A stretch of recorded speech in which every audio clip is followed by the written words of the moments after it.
So, welcome to Beauty of Colors podcast, Susan. It is great to have you on the show. Thank you. Thanks, Cleanne. Thank you for having me. You're very welcome. So, Susan, what started you and Dave on this recovery coaching? So let me back up. There's a lot to fill in before that. So we became really passionate about helping people in recovery from everything. In recovery, often people think of an addict that has a needle hanging out of their arm and, is living on the streets. But that's not actually true. The statistics are 90% of Americans who have addiction issues do not seek help. And these are professional people. They are men, they are women, they are all demographics. They are moms that have been given medication for morning sickness and become addicted to that. There are lots of, I think the statistics now, 36% of people in the legal profession are addicted to alcohol. So when we think of addictions, it's people that you see every day, right? This is not a street problem. This is not um, people that are dying of fentanyl, although that is horrific, right? And we can talk more about that.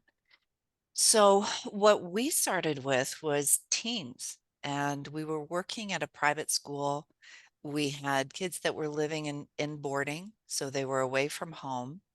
And if they were struggling, they just didn't seem that there was enough support for them. And if they used a substance or tried marijuana or something, the school had a one strike policy and they were sent home. And we said, well, first of all, what teen doesn't struggle? That's kind of unanimous across the board. And so the other thing that happened was if they were struggling with anxiety or depression, they were sent to a doctor and they came back with all kinds of medications.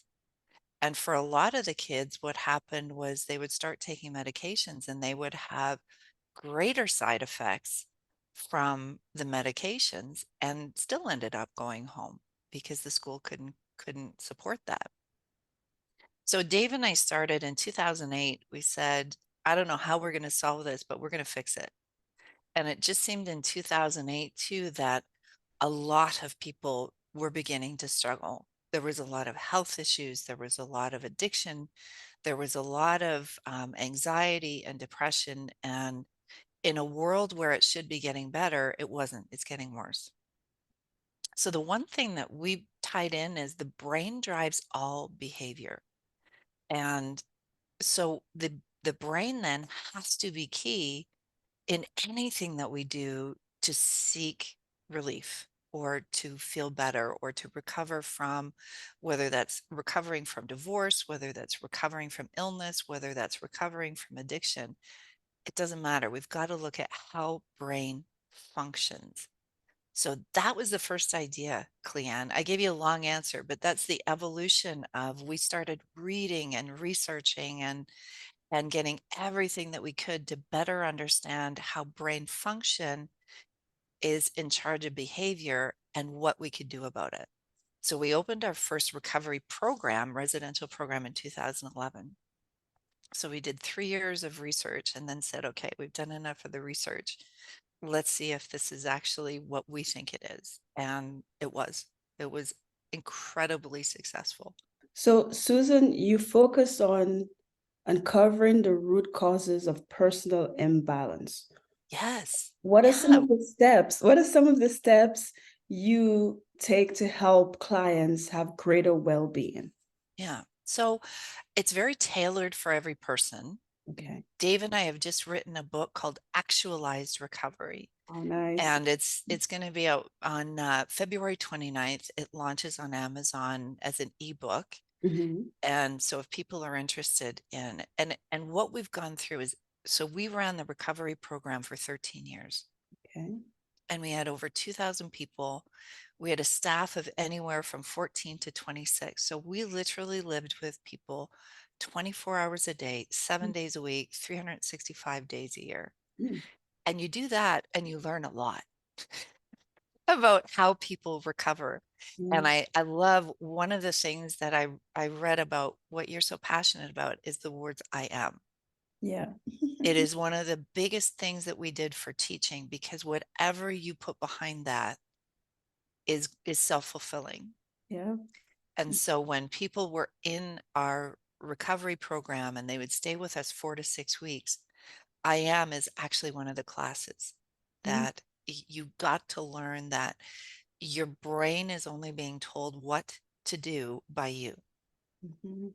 So we just made a very brain healthy focus in every area of the program.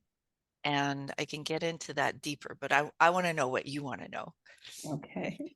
So with the book, Susan, Yeah. is it gonna kind of tell like the steps, the different steps in how to get Yes. there? Okay, okay. So Yes. the book is gonna detail everything, the book It, you and Dave.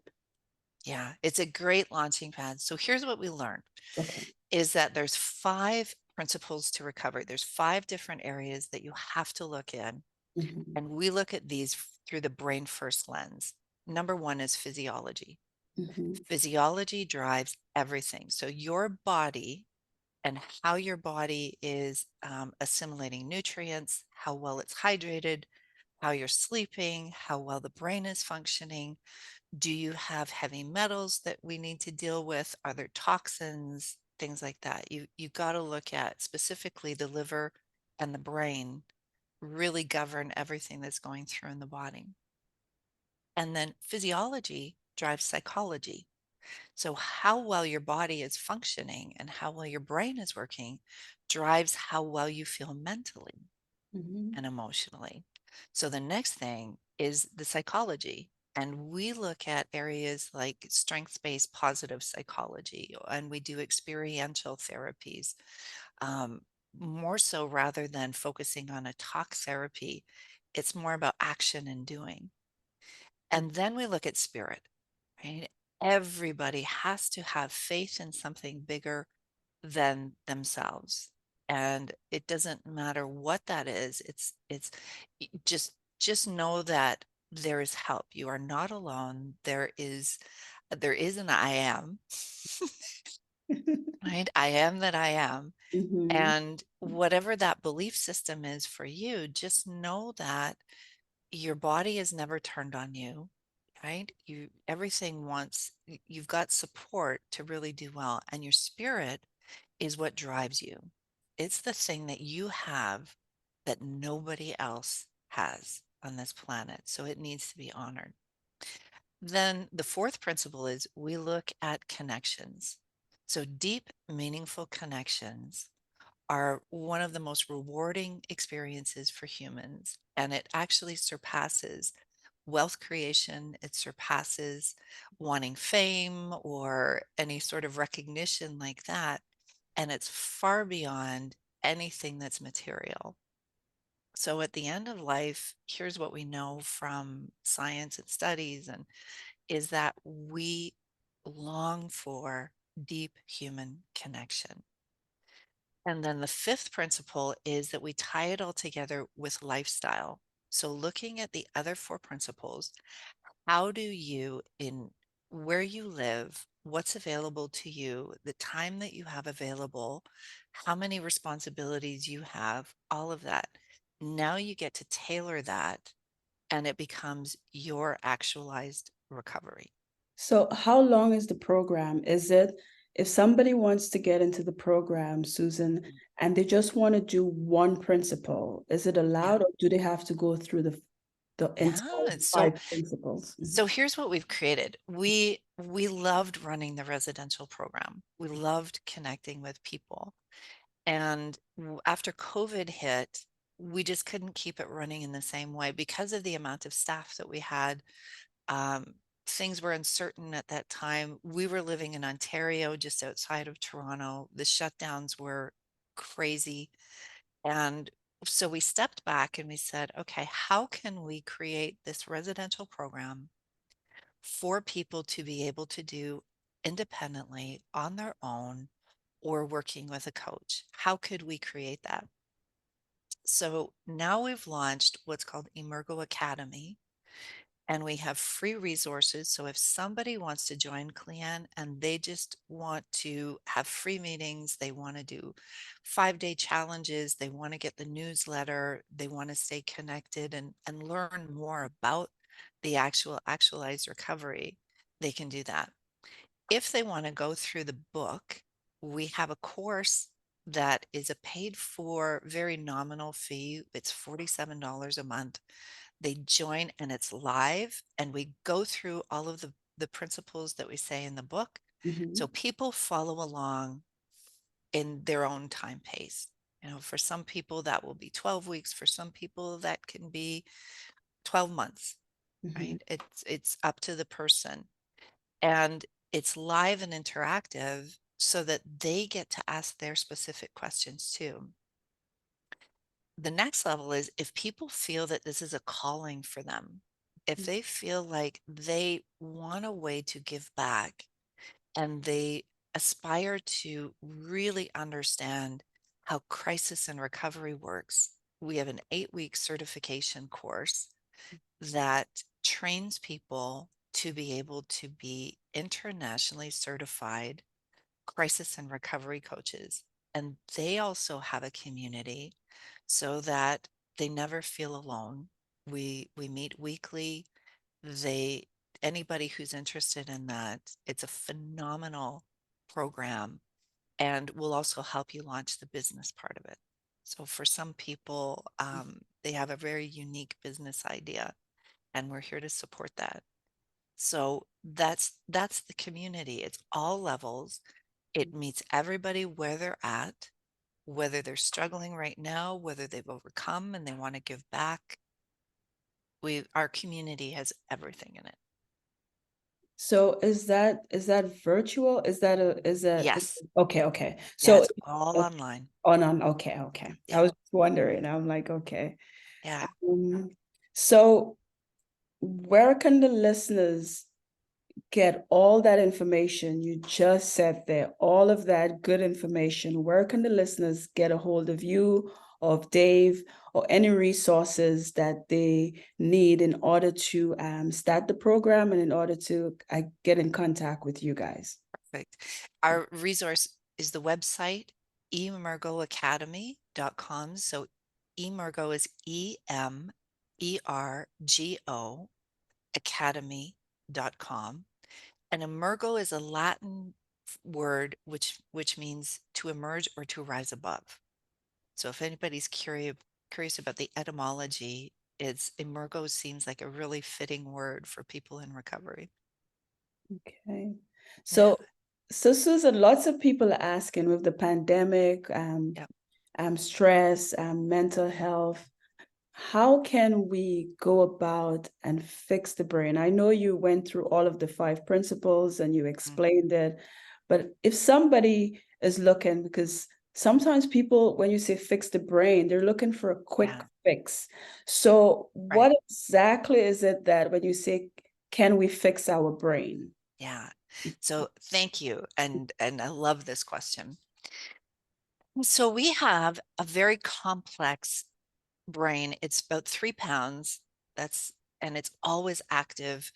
We have neurons in the brain which communicate to each other. It runs down the spine and it's called the central nervous system. So that communicates with the entire body. So let's say when somebody feels anxious, right? Let's talk about that feeling. Your heart gets palpitating, you sweat, you get flushed. Sometimes there's a whooshing in the ears and you just feel very disconnected, right? That something physiological is happening. You can't breathe often is a feeling. And so what we know is that the brain has gone into what's called a fight or flight response. So something has triggered it, whether that's something that's happened, whether that's a thought, whether that is something that you ate, whatever it is. Right? The system has been triggered, and for some reason, you're perceiving that there is something to be really deathly afraid of. So these symptoms happen because you've gone into what's called the sympathetic response or the fight or flight. And hundreds of thousands of years ago, what this meant is you need to run away from the tiger now. You are in grave danger, and either you're going to run away and be safe, or you're going to be tiger food. So now fast forward to 2024. We have triggers all day long, right? Whether that's the stress of looking at a phone or a computer screen, whether it's lack of movement, lack of nature, whether we're dehydrated, whether the food doesn't have the nourishment in it. We're in relationships that are really stressful. Traffic. You're in New York, right? That could be stressful enough, just trying Yeah. to cross the street. Yeah. So the good news is that the nervous system can calm. You don't have to stay in this fight or flight response. But typically what has happened is trauma has happened for somebody.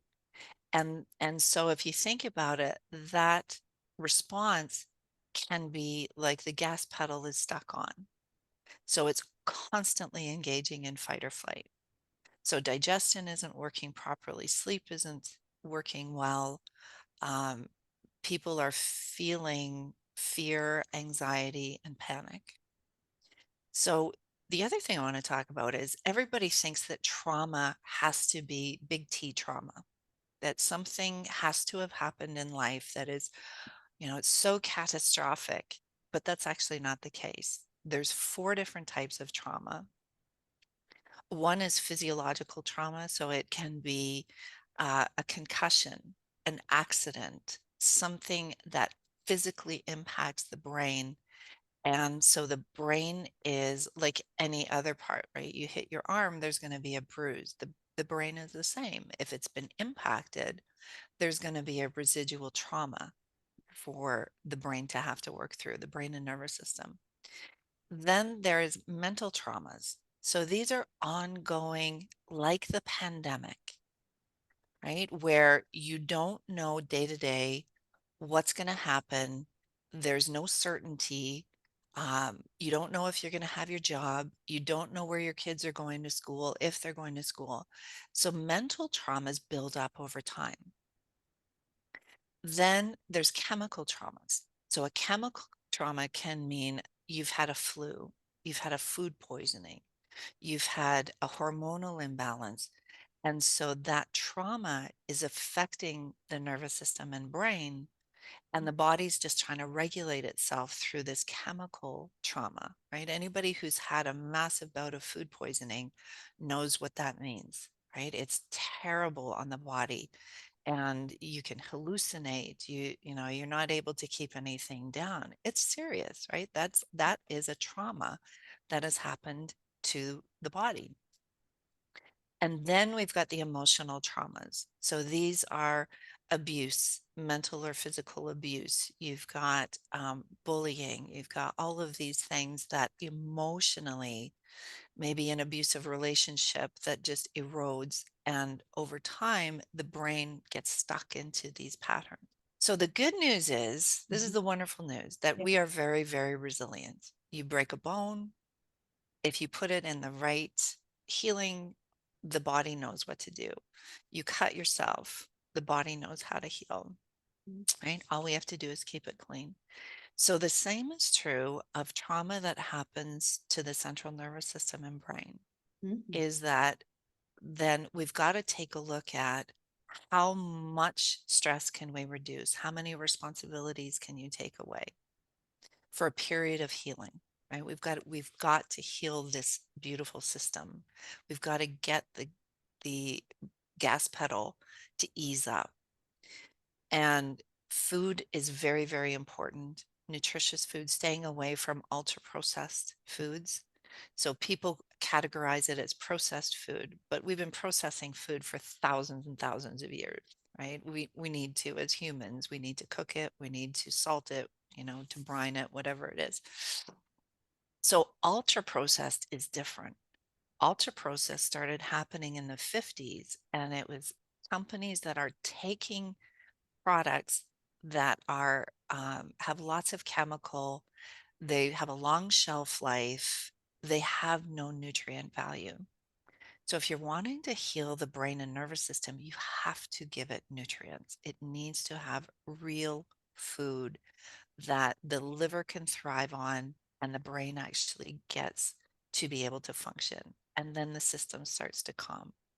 Sleep is massively important, and creating sleep hygiene. So getting off of anything that's stimulating for the last couple of hours before bed, making the bedroom a very safe, quiet, dark place. So if you think of how we evolved, that's what you need to go back to, right? It isn't rocket science. This is the good news. If you think of how your great grandmother or grandfather lived, that's what restores the brain and the nervous system.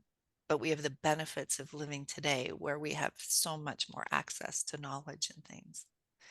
Hydration. Probably 90+% of Americans are dehydrated.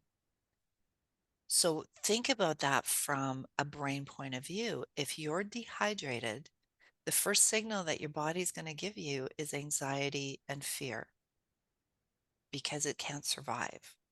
So starting with really great water, staying away from things like sodas, staying away from things. If anybody suffers with anxiety and addiction issues, they've got to take a look at their relationship with caffeine, because caffeine is supposed to accelerate the Mhm. brain and nervous system.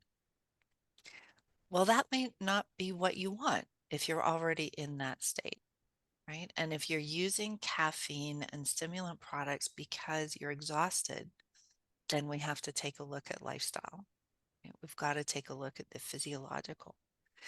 And one of the things, we live in a society now where we think that fats and proteins are the way to go. Any physician will actually tell you that the brain and every cell in your body survive on glucose. They need to have sugar. They need to have the fruit. They need to have starchy things like squashes, coconut water, Mhm. um, things that feed every cell in your body. And when you're having a high protein, high fat diet, and think of protein just like fat, because that's what it is. It's so think about that in the bloodstream, you've got very thick blood then because of all of the fats and proteins. And anything that you have that is glucose is trying to get into the cells to provide you with energy, but Mhm. it's being blocked. And so when you eat an apple, have two of them, and don't eat it with something else. And now your liver and your body are able to process and get that glucose, which is going to give you very fast energy. So there's just some tips. I was thinking, what can I do to help your listeners? So I hope I've given some ideas there. Yes, you have. What is the success rate in the program? Gosh, when we were running our residential program, I the statistics long term were incredible and far beyond anything. We actually had a professor who did a survey for us years and years ago with postgraduates. And at the time we were working with teens, and we got a terrific response rate. And what he couldn't believe is that a year, 12 months later, so a year after, people were doing even better than they were in the 3 and 6 month. And Mhm. he said, this doesn't make any sense to me. You know why it is? And we said, it makes perfect sense to us, because the more you take care of the brain and the more you live with that lifestyle, which is brain first, the stronger those neurons get and the healthier you become. So it made perfect sense to us that a year later, people were actually doing better than they were even, and they were still doing great in the 3 to 6 months. But the long-term efficacy, when you start to take care of your brain, everything in your world changes. Wow. So, Susan, do you have any last words for the listeners on connecting with their self and reclaiming their lives? Mhm. Yeah, I think. there's also, Cleanne, a large body of recovery people that think you need to go into the past. You have to try and make sense of things that have happened in the past. And here's why it's not as effective as today and moving forward. So if you're looking at mistakes you've made in the past, regrets that you have, things that maybe are shameful and you feel guilty about, maybe you've hurt people that you love, you've lost jobs, whatever it is, you can't change any of that. And so the if if you have no power of choice, then talking about things that have happened end up bringing you back down again. And from a brain point of view, the more you talk about a past experience, particularly with emotion, the more those neurons in the brain that I talked about, the more they fire, the more they wire. So what does that mean? So the more you talk about something that has happened in the past and you're really ruminating on what's happened, what you're doing is entrenching that into the brain. And so it becomes um, what you're focusing on is what you're bringing about into your present. So for everybody listening, what you can do is change today. You can focus on the future and really look at, what do I want in the future? And most people, so people would come to our program and we would say, what do you want? Well, I don't want to smoke. Okay, so what do you want? Well, I just told you I don't want to smoke. Okay, what you're telling me is what you don't want. Now tell me, what do you want? If you're no longer smoking, what is it that you're bringing into your life to replace that? What would you most love? And then they go, oh, and I want to be able to walk up a hill without being winded. I want to play with my kids. I want to be around long enough for my grandchildren. I want to focus on wealth. And so all the money that I spend on cigarettes or alcohol or weed or whatever it is, I want to put that into a financial future. Okay, now you got something, right? We've got to look at what you want to bring into the future. And as soon as you define that, your brain and the whole universe aligns to get you what you want. Well said, Susan. Thank Well, you. thank you for being on Beauty of Colors podcast. It was great having you on the Thank show. you. You're welcome. Thanks, Kaliad. You're welcome.